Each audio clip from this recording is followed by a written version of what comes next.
The far-right founder of the Oath Keepers, Stewart Rhodes, has been sentenced to 18 years in prison for seditious conspiracy for plotting to keep Donald Trump in power after the 2020 election, resulting in the deadly January 6th insurrection at the Capitol. It's the longest sentence handed down so far for anyone tied to the insurrection. One of Rhodes' associates, Meggs, who led the Florida chapter of the Oath Keepers, was sentenced Thursday to 12 years in prison. A jury had convicted both men of seditious conspiracy in November. Following Joe Biden's defeat of Trump in November 2020, Rhodes told his followers, quote, "We are not getting through this without a civil war," unquote. Federal prosecutors had accused Rhodes of playing a key role in planning the January 6th insurrection, even though he did not enter the Capitol. Prosecutors described him as a, quote, general overlooking a battlefield while his troops stormed inside. During Thursday's sentencing, Stewart Rhodes wore an orange prison jumpsuit and claimed he was a political prisoner. Judge Amit Mehta rebuked Rhodes, saying, quote, "What we absolutely cannot have is a group of citizens who, because they did not like the outcome of the election, were then prepared to take up arms in order to foment a revolution. That's what you did," the judge said. The Justice Department had sought a 25-year sentence.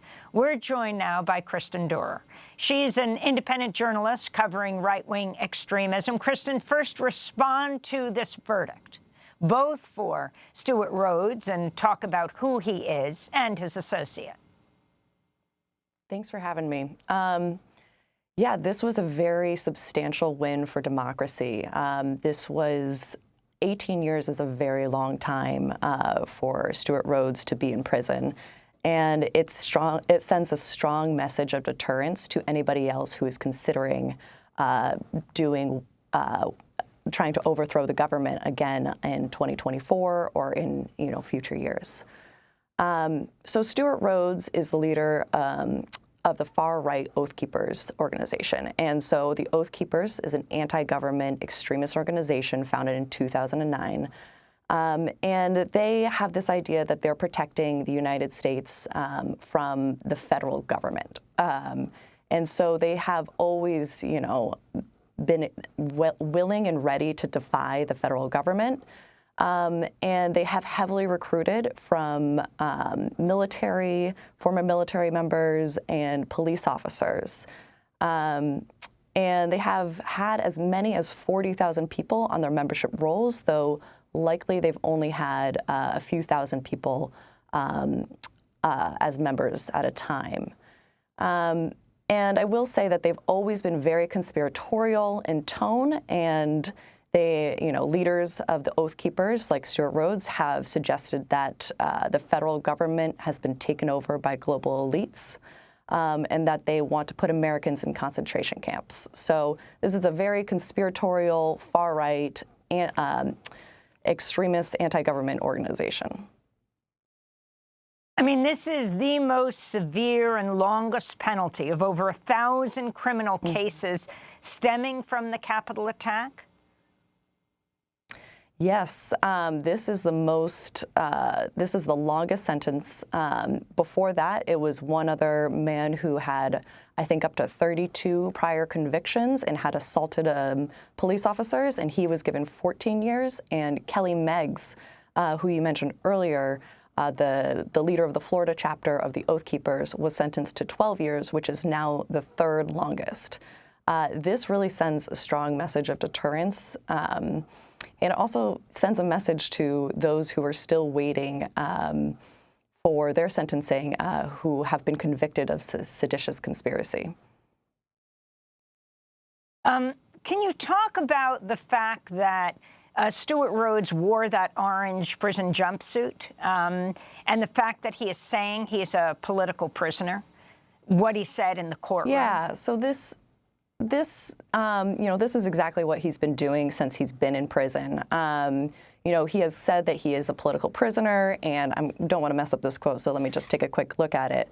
But that he promised to quote, expose the criminality of this regime while he is in prison. And these are still things that he has said during his time waiting to be sentenced. You know, he has said that the election was stolen, which it was not, and he has, you know, said that his only crime is having different political views. But we very well know that he was plotting and planning for a violent overthrow of the U.S. government, and he was just waiting for Trump to invoke the Insurrection Act before they brought weapons to the Capitol. According to the New York Times, it's also this sentencing is the first to be increased for fitting the legal definition of terrorism. Yeah, so, you know, this is something that I think prosecutors were going after when they were seeking that 25-year sentencing.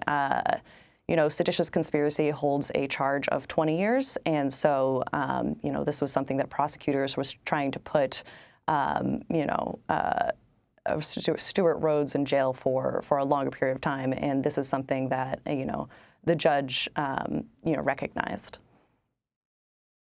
During a recent town hall, CNN town hall, former President Trump said if he's elected again, he'd be inclined to pardon many of the insurrectionists. The CNN host, Caitlin Collins, also asked Trump if he had any regrets about his actions on January 6th. This was his response. January 6th, it was the largest crowd I've ever spoken to. That was prior to the walk down to the Capitol building. I don't think, and I've spoken to hundreds of thousands of people, I've never spoken to a crowd as large as this, and that was because they thought the election was rigged. And they were there proud. They were there with love in their heart. That was an unbelievable, and it was a beautiful day. And what I was asked to do, I wasn't involved in it very much. I was asked to come in, would I make a speech? I made a speech. I said, walk peacefully and patriotically, you know, many different things. Can you respond to this, Kristen Doerer? Yeah, it's a bit, it's unsurprising in some ways. I mean, we saw immediately after January 6th, Trump, you know, or even during January 6th, Trump not wanting to tell the protesters to go home. He has always remained very loyal to those who are unapologetically and loudly for him, and I think he saw, you know, the Oath Keepers as tools, as allies in a certain sense. And I think he also, you know, is going to say that he's going to pardon these he's going to pardon these people whom he calls political prisoners, in an effort to hold on to his base and to, you know, gin up enthusiasm. There's been a major rewrite among the far right and among even, you know, the Republican Party to, you know, rewrite January 6th into not a national tragedy, but a political protest that got out of hand. Now, the far right likes to call this an inside job, what happened on the day, on the January 6th insurrection. The FBI reportedly got a tip about Oath Keepers' plans for armed fight in November of 2020. This was well before January 6th. We just have 30 seconds. Why wasn't this stopped then? You know, this is one of the most frustrating things. You know, even right-wing researchers for counter-extremism researchers and reporters have been seeing this violent rhetoric, this, you know, all this activity around January 6th. And, you know, there was bad communications, it appears, between the different government agencies. And there were certain people who didn't take these threats seriously.